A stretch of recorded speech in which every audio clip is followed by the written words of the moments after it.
மணிகண்டன் ஒருத்தர் காக்கா முட்டை தேசிய அவார்டு வாங்குச்சு. அடுத்து கடைசி விவசாயி, அதுவும் தேசிய அவார்டு வாங்குச்சு. கடைசி விவசாயி வந்து தமிழ்நாட்டில் பிறந்த எல்லாரும் பார்க்க வேண்டிய படம், ஒவ்வொரு விவசாயியும் பார்க்க வேண்டிய படம்.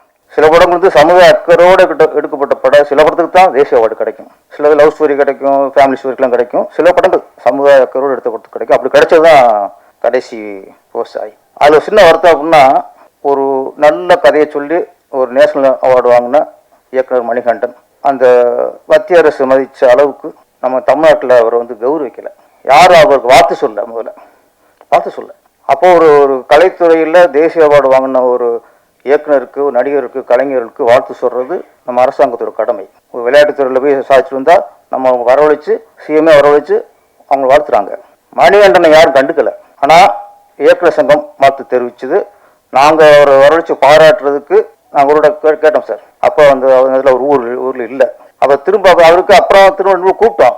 அவர் கொஞ்சம் அவாய்ட் பண்ணார். ஏன்னா அவருக்குள்ள ஒரு காயம் இருந்திருக்குன்னு நினைக்கிறேன். இப்போ முதலமைச்சர் வந்து வேறு எந்த இயக்குனருமே வீடு கூப்பிடுறது இல்லை, எந்த இயக்குனரும் பாராட்டுறது இல்லைன்னா கேட்க போறது இல்லை. நீங்க சில இயக்குனரை வீட்டில் வரைச்சு பாராட்டும் போது ஒரு தேசிய அவார்டு வாங்கின இயக்குனர் நீங்க கௌரவிக்கணும் இல்லையா? செய்தித்துறை அமைச்சர் இருக்கிறதுல குறைந்தபட்சம் அவங்களாவது அவங்கள கௌரவிக்கணும். அப்போ தேசிய அவார்டு வாங்கின ஒவ்வொரு கலைஞனும் பாராட்டுறது அது இந்த ஆட்சி அந்த ஆட்சியும் இல்லை, எந்த ஆட்சியாக இருந்தாலும் சரி அந்த அரசாங்கம் கடமை. நீங்க